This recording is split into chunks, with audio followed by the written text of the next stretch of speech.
ഐശ്വര്യ, സ്വർണ്ണക്കൊള്ളയിൽ ഈ പറഞ്ഞ പോലെ പിണറായി വിജയനിലോട്ട് നേരിട്ട് ED എത്തുന്നു എന്നുള്ളത് ഇപ്പോൾ നമ്മൾ സംസാരിച്ചുകൊണ്ടിരിക്കുമ്പോൾ മുഖ്യധാര മാധ്യമങ്ങളെല്ലാം പിണറായി വിജയന്റെ പേരെടുത്ത് പറയാൻ വരെ ഇപ്പോൾ തുടങ്ങി എന്നുള്ളതാണ്. നമുക്ക് ഈ വിഷയം ബന്ധപ്പെട്ട് ആദ്യം സ്വപ്ന സുരേഷ് പലതരത്തിലുള്ള ഇന്റർവ്യൂ കൊടുത്തപ്പോൾ പറഞ്ഞത് തനിക്കെതിരെ കൊലപാതക ശ്രമം വരെ നടക്കാൻ കാരണം ചാൻസ് ഉണ്ട് എന്നുള്ളതും യഥാർത്ഥ പ്രതി പിണറായി വിജയനാണ് എന്നുള്ളതും പലവട്ടം പറഞ്ഞിട്ടുണ്ട്. പക്ഷെ അതൊന്നും അന്ന് മാധ്യമങ്ങൾ അത്ര കാര്യമാക്കി എടുത്തില്ല. കാരണം ഈ പറഞ്ഞ പോലെ ഓൺലൈൻ മീഡിയകൾക്ക് മുമ്പിലാണ് ഇത്തരത്തിലുള്ള പല ഇന്റർവ്യൂകളും കൊടുത്തിട്ടുണ്ടായിരുന്നത്. പിന്നെ ഈ പറഞ്ഞ പോലെ ഒരു ആരോപണ വിധേയരായ ഒരാൾ എത്രയൊക്കെ എന്തൊക്കെ പറഞ്ഞു കഴിഞ്ഞാലും അത് ആൾക്കാർ പെട്ടെന്ന് വിശ്വസിക്കില്ല എന്നുള്ള സാധനമുണ്ട്. ഇപ്പം ഞാൻ പോലും അങ്ങനെയൊക്കെ പറഞ്ഞപ്പോൾ ഈ പറഞ്ഞ പോലെ സ്വാഭാവികമാണ്. അപ്പം ഉമ്മൻചാണ്ടിക്കെതിരെയുള്ള പലതരത്തിലുള്ള ആരോപണങ്ങൾ വന്നായിരുന്നു. പിന്നീട് ഉമ്മൻചാണ്ടി നിരപരാധിയാണെന്നുള്ളത് കാലം കുറേ കഴിഞ്ഞിട്ടാണ് മനസ്സിലായത്. അപ്പം ഇത്തരത്തിലുള്ള ഒരു രാഷ്ട്രീയ നേതാവിനെ ഇല്ലാണ്ടാക്കാനുള്ള ഒരു നീക്കം മാത്രമായിട്ടാണ് ഞാനടക്കതിനെ തുടക്കത്തിൽ കണ്ടിരുന്നത്. പക്ഷേ ഇപ്പോൾ കാര്യങ്ങളെല്ലാം കൈവിട്ട് പോകുന്നു. സ്വപ്ന സുരേഷ് പറഞ്ഞതിൻ്റെ അതേ വാക്കുകൾ കടമെടുത്തുകൊണ്ട് പിന്നീട് ഈ പറഞ്ഞ പോലെ ഷോൺ ജോർജ് പറഞ്ഞത് നിങ്ങളെല്ലാവരും വീണ വീണ വീണ എന്ന് പറയുമ്പോഴും യഥാർത്ഥ പ്രതി വീണയല്ല, അത് ഈ പറഞ്ഞ പോലെ പിണറായി വിജയനാണ് എന്നുള്ളത് പറയുന്നു. മാത്രമല്ല ഈ പറഞ്ഞ പോലെ BJPയിലെ പല നേതാക്കന്മാർ ഈ വിഷയത്തിൽ മൗനം പാലിക്കുമ്പോൾ ആകെ സംസാരിച്ചത് ഷോൺ ജോർജ് മാത്രമാണ്. ഇനി കോൺഗ്രസിൻ്റെ കാര്യത്തിലോട്ട് വരുമ്പോൾ ഈ പറഞ്ഞ പോലെ VD സതീശനോ രമേശ് ചെന്നിത്തല ആരും ഈ വിഷയത്തിൽ വലിയ തരത്തിലുള്ള ഒന്നും പറയുന്നില്ല. ആകെ പറയുന്നത് മാത്യു കുഴൽനാടനാണ്. ഇവൻ ഇലക്ഷൻ സമയത്ത് പോലും മാത്യു സാധനം കൊണ്ടുവന്നപ്പോൾ കോൺഗ്രസിൻ്റെ സൈബർ ഇലക്ഷൻ ക്യാമ്പയിനിങ് എന്ന് പറഞ്ഞത് ഈ വിഷയം ചർച്ചാ വിഷയമാക്കേണ്ട, ഇത് തിരിച്ചടിയാവും എന്നുള്ളതാണ്. കാരണം അദ്ദേഹമല്ല യഥാർത്ഥ പ്രതി എന്നുള്ളതും അദ്ദേഹത്തെ ടാർഗറ്റ് ചെയ്യാണെന്നുള്ളൊരു ഇമേജ് അദ്ദേഹത്തിന് വരുന്നുള്ളത്. പക്ഷേ ഇപ്പോൾ കാര്യങ്ങളെല്ലാം മാറി മറിയുന്നു. ED തന്നെ ഡയറക്റ്റ് വീണ വിജയനെ മാറ്റി ഇപ്പോൾ പിണറായി വിജയനിലോട്ട് പോകുന്നു എന്നുള്ള തരത്തിലാണ്. ഇതിൽ പ്രധാനപ്പെട്ട ഒരു കാരണം കർത്തയുടെ മൊഴിയാണ് ഇപ്പോൾ പ്രധാനപ്പെട്ട ഒരു ആരോപണമായി വരുന്നത്. കാരണം കർത്തക്ക് കൊടുത്ത മൊഴി, കർത്തയിൽ നിന്ന് കിട്ടിയ മൊഴിയിൽ പറയുന്നത് മാസപ്പടി കേസിൽ ഈ പറഞ്ഞ പോലെ യാതൊരുവിധ സേവനവും കിട്ടിയിട്ടില്ല, പക്ഷെ പൈസ അങ്ങോട്ട് കൊടുത്തിട്ടുണ്ട്, അതവർ സമ്മതിക്കുന്നുണ്ട്. അതിന് കാരണം പറഞ്ഞത് പിണറായി വിജയൻ എന്ന് പറയുന്ന ഒരു വ്യക്തിയെ കണ്ടിട്ടാണ് ആ പൈസ കൊടുത്തത് എന്നുള്ളതാണ്. ഇത്തരത്തിലെല്ലാം കറങ്ങി തിരിഞ്ഞ് പിണറായി വിജയൻ തന്നെയാണ് അതിൻ്റെ കാരണം. നമ്മൾ മുമ്പ് ചർച്ച ചെയ്തിട്ടുണ്ട്, സ്വപ്നയ്ക്ക് അത് പൈസ വാങ്ങാൻ മാത്രം എന്ത് കഴിവാണ് അവിടെ ഉള്ളതെന്നുള്ളത്. കാരണം എഡ്യൂക്കേഷൻ ക്വാളിഫിക്കേഷൻ നമ്മൾ പറഞ്ഞതാണ്, ആ പഠിത്തത്തിൻ്റെ ഒരു എന്താ പറയുക കഴിവ് നമ്മൾ ചർച്ച ചെയ്തതാണ്. പിന്നെ എന്ത് സാധനം പെട്ടെന്നൊന്നൊരു കമ്പനിക്ക് ഇത്തരത്തിലുള്ള എന്ത് സാധനമാണ് അവർക്ക് കൊടുക്കാൻ പറ്റുക എന്നുള്ള വലിയ ചോദിച്ചിട്ടുണ്ട്. അപ്പം സ്വാഭാവികമായിട്ടും അത് അച്ഛൻ ഇരിക്കുന്ന ആ പദവിയെ കണ്ട് മാത്രമാണ് ആ വൈകിട്ട് സഹായം കൊടുത്തതെന്നുള്ളത് നമ്മൾ മുമ്പേ ചർച്ച ചെയ്തതാണ്. ഇപ്പം എല്ലാം കൊണ്ടും പിണറായി വിജയൻ കുരുക്കിലോട്ട് പോകുന്നു എന്നുള്ളതാണ്. എങ്ങനെയാണ് ഐശ്വര്യ ഈ വിഷയത്തെ കാണുന്നത്? ഈ വിഷയം ഇപ്പോൾ പറഞ്ഞതുപോലെ കർത്തയുടെ മൊഴിയാണെങ്കിൽ പോലും ഇത് 2024 25 പുറത്ത് വന്ന, അല്ലെങ്കിൽ കർത്ത ആ സമയത്ത് കൊടുത്ത മൊഴിയാണ്. ഇപ്പൊ മാത്രമാണ് ഈ പറയുന്നത് പോലെ പുറത്ത് വരുന്നത്. മുൻകൂട്ടി കയ്യിലുണ്ട്. പക്ഷെ എനിക്ക് തോന്നുന്നു മറ്റേ റെയ്ഡിന് വന്ന സമയത്ത് എങ്ങാനും ഏതെങ്കിലും ഉദ്യോഗസ്ഥന്റെ വായിൽ നിന്ന് വന്നൊരു സാധനമായിരിക്കും, അല്ലെങ്കിൽ മനഃപൂർവ്വം അത് ആ സമയത്ത് ഒളിപ്പിച്ച് വെച്ചിട്ട് ഈ സമയത്ത് മാത്രം ഇത് പുറത്തു വിടുന്നത് മറ്റെന്തെങ്കിലും ഉദ്ദേശങ്ങൾ അല്ലെങ്കിൽ മറ്റെന്തെങ്കിലും വലിയ ചർച്ചകളിലേക്ക് കാര്യങ്ങൾ പോവാണ്ട് ഇതിൽ മാത്രം ഒതുക്കാൻ വേണ്ടിയിട്ടായിരിക്കാം. ഒരുപാട് വലിയ തെളിവുകൾ ഒരുപക്ഷെ അവർക്ക് കിട്ടിയിട്ടുണ്ടാവും. ചെറിയൊരു കാരണം ഇട്ടുകൊടുത്തതായിരിക്കും. മുമ്പേ ചർച്ചാ വിഷയമായിരുന്നുണ്ടെങ്കിൽ ഈ പറഞ്ഞ പോലെ വലിയ തരത്തിലുള്ള പാർട്ടിക്ക് വലിയ തിരിച്ചടിയാവും ഉറപ്പായിട്ടും. എന്തായാലും ഈ പറയുന്നത് പോലെ വർഷങ്ങൾക്ക് മുന്നേ കർത്ത പറഞ്ഞൊരു കാര്യം ഇത്രയും വൈകി മാത്രം പുറത്തു വിടുന്നത് ഒരു ദുഷ്ടലാക്ക് അതിന്റെ പിന്നിലുണ്ട് എന്നുള്ളത് ഉറപ്പുള്ള കാര്യമാണ്. ഇതിന് പറയുന്ന മറ്റൊരു പല മാധ്യമപ്രവർത്തകരും ഈ വിഷയത്തെ വീക്ഷിക്കുന്നത്, അവർ പറയുന്നത് ഞാൻ കേട്ടത് ഇങ്ങനെയാണ്, ഒതുക്കുമ്പോൾ എല്ലാ കാര്യങ്ങളും ഒരുമിച്ച് ഇട്ടുങ്ങാണ്ട് പിണറായി വിജയൻ ഒതുക്കാം. കാരണം ഒരു വലിയ സ്രാവാണല്ലോ. 10 വർഷത്തോളം കേരളത്തിലെ മുഖ്യമന്ത്രിയായിട്ടും ഏകദേശം 16 വർഷത്തോളം പാർട്ടിയിലെ വലിയ സമുന്നതനായ നേതാവായിട്ടെല്ലാം കേരളത്തിൽ അറിയപ്പെടുന്ന നേതാവാണ്. അപ്പം അത്തരത്തിലുള്ള ഒരാൾക്കെതിരെയുള്ള ആരോപണങ്ങളായി വരുമ്പോൾ എല്ലാവിധ റൂട്ടുകളും ഏതൊക്കെ ലൂപ്പ് ഹോളുണ്ടോ അതെല്ലാം അടച്ചുകൊണ്ടുള്ള പഴുതടച്ചുള്ള ഒരു അന്വേഷണമാണ് അതാണ് ഉണ്ടാവുന്നത്. അതുകൊണ്ടാണ് പെട്ടെന്ന് തിടുക്കം കുറിച്ചിട്ടുള്ള ഒരു പിണറായി വിജയനെ അറസ്റ്റ് ചെയ്യാനോ അല്ലെങ്കിൽ ചോദ്യം ചെയ്യാനോ നീങ്ങാത്തത് എന്നുള്ള കാര്യമാണ് പല മാധ്യമങ്ങളും ഇപ്പോൾ ഇതിന് ഭാഗമായിട്ട് പറഞ്ഞുകൊണ്ടിരിക്കുന്നത്.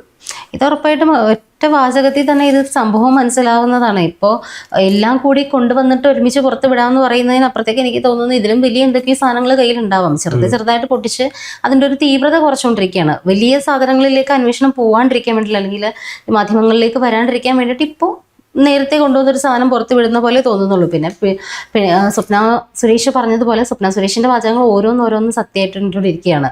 ഇപ്പോൾ സ്വർണ്ണക്കൊള്ളയിലാണെങ്കിലും വീണ്ടും സ്വപ്ന സുരേഷിനെ വിജിലൻസ് വിളിപ്പിക്കുന്നു, വീണ്ടും മൊഴിയെടുക്കുന്നു എന്ന് പറയുന്നത് തന്നെ പുതിയൊരു തുടക്കമാണ്. ശരിക്കും പിണറായി വിജയൻ അറസ്റ്റിലേക്ക് തന്നെ എന്ന് ഉറപ്പിക്കാവുന്ന, അല്ലെങ്കിൽ ഇത്രയും നാള് പറഞ്ഞുകൊണ്ടിരുന്നത് ഇപ്പം നമ്മൾ പിണറായി വിജയൻ അറസ്റ്റിലേക്ക് എന്ന് പറഞ്ഞിട്ടുണ്ടെങ്കിലും ജനങ്ങൾ പറയുന്നത് നിങ്ങൾ കുറേ വർഷങ്ങളായി ഇത് പറയാൻ തുടങ്ങിയിട്ടുള്ളതാണ്. പക്ഷെ ഏകദേശം ആ പറഞ്ഞ രീതിയിലേക്ക് കാര്യങ്ങൾ എത്തുന്നു എന്നുള്ളതാണ് കുറച്ച് ദിവസങ്ങളായിട്ട് മനസ്സിലായിക്കൊണ്ടിരിക്കുന്നത്. അത്തരത്തിൽ തന്നെ ശക്തമായിട്ടുള്ള തെളിവുകളാണ് ഇപ്പോൾ പുറത്ത് വരുന്നത്. ഇപ്പോൾ സ്വപ്ന സുരേഷ് ഫവാസ് പറഞ്ഞ പോലെ ആദ്യം ഓൺലൈൻ മാധ്യമങ്ങൾ വഴി ആരോപണങ്ങളായിട്ട് മാത്രം പറഞ്ഞുകൊണ്ടിരുന്ന സ്വപ്ന ഇപ്പോൾ കുറച്ചും കൂടി ശക്തമായ തെളിവുകളടക്കം അല്ലെങ്കിൽ ഇതിപ്പോൾ ഞാൻ പറഞ്ഞതൊക്കെ സത്യമാണെന്ന് കണ്ടില്ലേ എന്ന് ഓരോന്ന് കാണിച്ചു കൊടുത്തുകൊണ്ട് രംഗത്ത് വരികയാണ്. അപ്പൊ സ്വപ്ന സുരേഷ് എന്ന് പറയുന്ന പെണ്ണ് പറഞ്ഞുകൊണ്ടിരുന്നതൊക്കെ സത്യമായിരുന്നു, അല്ലെങ്കിൽ പിണറായി വിജയൻ എന്തായിരുന്നു എന്നുള്ളതിന്റെ ഒരു ഇപ്പൊ പിണറായി വിജയന്റെ ബിസിനസ് സാമ്രാജ്യത്തെ പറ്റി തന്നെ അവർ പറയുന്നുണ്ട്. അങ്ങ് മിഡിൽ ഈസ്റ്റ് വരെ പരന്നു കിടക്കുന്ന ബിസിനസ് സാമ്രാജ്യത്തിന് അധിപനാണ് പിണറായി വിജയൻ എന്ന് പറയുന്നത്. അപ്പൊ അതൊക്കെ നോക്കുന്നതും നോക്കി നടത്തുന്നതും അല്ലെങ്കിൽ കേരളത്തിൽ ഇത്രയും കാലം ഭരിക്കുമ്പോൾ പോലും ഓരോ കാര്യങ്ങളും ചെയ്തിരുന്ന ഏറ്റവും സ്ട്രോങ്ങസ്റ്റ് ആയിട്ടുള്ള പേഴ്സൺ അവരുടെ കൂടെ നിൽക്കുന്നത് ഭാര്യയുടെ അത്രയും കഴിവ് അല്ലെങ്കിൽ അത്രയും അധികാരം ശരിക്കും പിണറായി വിജയൻ എന്ന് പറയുന്ന മുഖ്യമന്ത്രിക്ക് ഇല്ലായിരുന്നു എന്ന് സ്വപ്ന സുരേഷ് മാധ്യമങ്ങളുടെ മുന്നിലിരുന്ന് പറയുമ്പോൾ ഇപ്പൊ പോലും ഒരു ഡിഫമേഷൻ കേസ് അല്ലെങ്കിൽ മാനനഷ്ടത്തിന്റെ ഒരു കേസ് ഫയൽ ചെയ്യാൻ, അല്ലെങ്കിൽ ഇത് വ്യാജമാണ് പറയുന്നതെന്നൊരു പ്രസ്താവന ഇറക്കാൻ പോലും ഇപ്പൊ പിണറായി വിജയൻ ഒരുപാട് പത്രസമ്മേളനങ്ങൾ നടത്തി നമ്മൾ കാണുന്നുണ്ട് പ്രതിപക്ഷ നേതാവ് എന്ന നിലയിൽ. പക്ഷെ സ്വപ്ന സുരേഷ് എന്ന് പറയുന്ന ഒരു പേരെടുത്ത് പറഞ്ഞുകൊണ്ടൊരു വെല്ലുവിളി നടത്താൻ അദ്ദേഹം തയ്യാറാവുന്നില്ല. ഇന്നലെ വരെ മാധ്യമങ്ങളെ കണ്ടപ്പോൾ പറഞ്ഞത് അത് നിങ്ങൾ മാധ്യമങ്ങൾ ദുഷ്ടലാക്കത്തോടു കൂടി എന്നിലേക്ക് തിരിക്കാൻ നോക്കുകയാണ് പല ആരോപണത്തിന്റെ മുനകളും, അല്ലാണ്ട് ഇതിന് പിന്നെ യാതൊരുവിധ സത്യാവസ്ഥയും ഇല്ല എന്നുള്ളതാണ് അദ്ദേഹം പറഞ്ഞു വെച്ചത്. സ്വപ്ന സുരേഷ് എന്ന് പറയുന്ന ഒരു പേര് പറഞ്ഞ് സ്വപ്നയെ വീണ്ടും പ്രകോപിപ്പിക്കാൻ അദ്ദേഹം തയ്യാറല്ല എന്നുള്ളതാണ്. ആ പേര് പറയാൻ അദ്ദേഹത്തിന് ഭയമാണ് ശരിക്കും. ഇപ്പോൾ അവിടെ നിന്ന് വരുമ്പോഴാണെങ്കിലും ഷാജ് കിരണിന്റെ അവർ പറയുന്നുണ്ട്, അവരുടെ കണ്ടിന്യൂസ്ലി അവരെ പുറകെ നടന്ന ഓരോ കേസുകളിൽ പെടുത്തുകയാണ്. അവർക്കെതിരെ എടുത്തിരിക്കുന്ന കേസുകളൊക്കെ അവർ പറയുന്ന പോലെ ഭയങ്കര രസകരമാണ്. ഷാജ് കിരൺ എന്ന് പറയുന്ന ആളുടെ വോയിസ് റെക്കോർഡ് ഉൾപ്പെടെ പുറത്തു വിട്ടുകൊണ്ടാണ് അവരൊരു പത്രസമ്മേളനം നടത്തിയത്. അതിന്റെ പേരിൽ വന്ന വകുപ്പുകൾ, പ്രൂഫ് അല്ലെങ്കിൽ എവിഡൻസ് നശിപ്പിക്കാൻ ശ്രമം നടന്നു, ചീറ്റിങ്, കലാപശ്രമം. ലൈക്ക് ഒരാളുടെ വോയിസ് കേൾപ്പിച്ച് എൻ്റെ ഭാഗത്ത് ന്യായം ഇതാണ്, ഞാൻ ഇതെല്ലാം ചെയ്തിരിക്കുന്ന അവർ കേൾപ്പിച്ചിട്ട് അവരുടെ കാര്യങ്ങൾ പറയുകയാണ്. അതിന് പോലും വന്നത് കലാപശ്രമം ഉൾപ്പെടെയുള്ള വകുപ്പുകളോടുള്ള കേസാണ്. പിന്നെ റോങ് മെസ്സേജ് ജനങ്ങളിലേക്ക് പാസ് ചെയ്തു. അങ്ങനെ ഒരുപാട് കേട്ടുകേൾവി പോലും ഇല്ലാത്ത വകുപ്പുകൾ ഇട്ടിട്ടാണ് സ്വപ്നയെ കൊടുക്കാൻ നോക്കിയിട്ടുള്ളത്. അവർ പറയുമ്പോൾ തിരുവനന്തപുരം മുതൽ കണ്ണൂർ വരെ ഒരുപാട് കേസുകളാണ് അവരുടെ മേലിൽ ചാർത്തിയിട്ടുള്ളത്. ഇപ്പൊ സ്വർണ്ണക്കള്ളക്കടത്ത് ഓക്കെ, അതല്ലാണ്ട് ഇവർ പറയുന്ന പത്രസമ്മേളനങ്ങൾ പോലും തെളിവ് നശിപ്പിക്കൽ അല്ലെങ്കിൽ കോടതിയിലുള്ള കാര്യങ്ങൾ പുറത്ത് പറയുന്നു എന്നുള്ള അങ്ങനെ ഒത്തിരി വകുപ്പുകൾ ചേർത്തിട്ട് അവർക്ക് എല്ലായിടത്തും ഒരു പോലീസ് സ്റ്റേഷൻ നടത്തിടത്തേക്ക് ഓടിക്കുകയാണ് ശരിക്കും അവരെ. അതുകൊണ്ട് തന്നെയാണ് വി ഡി സതീശനെ കാണും എന്ന് അവർ പറഞ്ഞിട്ടുള്ളത്. ശരിക്കും രാഷ്ട്രീയ പ്രേരിതമായിട്ടുള്ള പൊളിറ്റിക്കൽ അജണ്ടയുടെ ഭാഗമായിട്ട് തനിക്കെതിരെ വന്ന കേസുകൾ വിഡ്രോ ചെയ്യാൻ വേണ്ടിയിട്ട് സഹായിക്കണം എന്ന് ആവശ്യപ്പെട്ടുകൊണ്ട് തന്നെ മുഖ്യമന്ത്രിയെ കാണും. മാത്രമല്ല അവരും പറയുന്നുണ്ട്, ഇത്രയും നാള് കേരളത്തിൽ നിന്ന് മാറി നിന്നത് പോലും ഭരണം ഇവരുടെ കയ്യിലായതുകൊണ്ട് പേടിച്ചിട്ടാണ്. ഇപ്പോഴത്തെ ഭരണത്തിൽ വന്നിരിക്കുന്ന സർക്കാരിന് വിശ്വാസം ഉള്ളത് കൊണ്ടാണ് അവർ ബാക്ക് ടു കേരള വന്നത്. ഇവിടെ ഇനിയെങ്കിലും ജീവിക്കാൻ പറ്റും എന്നുള്ള വിശ്വാസത്തിൽ. പക്ഷെ ഇനിയെങ്കിലും അവർക്ക് നീതി കിട്ടിയില്ലെങ്കിൽ ഈ ഭരണകൂടത്തിലുള്ള വിശ്വാസം അവർക്ക് നീതി കൊടുക്കേണ്ട അവരുടെ ചെയ്ത തെറ്റിന് അവർ ശിക്ഷ കൊടുക്കാം. പക്ഷെ അതിനപ്പുറത്തേക്ക് അവരെ കള്ളക്കേസുകളിൽ കൊടുക്കുന്നത്, നിരന്തരം വേട്ടയാടുന്നത്. ഇപ്പൊ കഴിഞ്ഞ ദിവസം തന്നെ വന്ന കേസ് അവർ കൊടുത്തൊരു പത്രസമ്മേളനത്തിന്റെ പേരിൽ ഇത്രയും കേസുകൾ വരുമ്പോൾ HRDSൽ വെച്ചിട്ട് നടത്തിയൊരു പത്രസമ്മേളനമാണത്. ആ സമയത്ത് അവിടെ ഇല്ലാത്ത അജയ് കൃഷ്ണൻ എന്ന് പറയുന്ന HRDSന്റെ മേലധികാരിക്കെതിരെ വരെ വകുപ്പുകൾ ഇട്ടിട്ടാണ് കേസ് ചാർജ് ചെയ്തിരിക്കുന്നത്. ആ സമയത്ത് അവിടെ ഇല്ല. ആ ക്രൈം ആണെങ്കിൽ പോലും അത് നടക്കുന്ന സ്ഥലത്ത് ഈ അജയ് കൃഷ്ണൻ എന്ന് പറയുന്ന ആൾ ആ സമയത്തില്ല. അദ്ദേഹത്തിനെതിരെ പോലും കേസ് വന്നിട്ടുണ്ട്.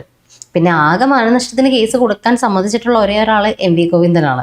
പക്ഷെ MV ഗോവിന്ദൻ കൊടുത്ത കേസ് എന്തിനാണ്? ഇപ്പൊ പിണറായി വിജയൻ ഇത്രയും പച്ചക്കിരുന്ന് പറയാണ്, പിണറായി വിജയന്റെയും മകളുടെയും ഭാര്യയുടെ ഒക്കെ പേരെടുത്ത് പറഞ്ഞിട്ടും അദ്ദേഹം ഒരു മാനനഷ്ട കേസോ അല്ലെങ്കിൽ ഇത് വ്യാജമാണെന്നൊരു പേരെടുത്ത് പറയാൻ പോലും അദ്ദേഹം തയ്യാറായിട്ടില്ല.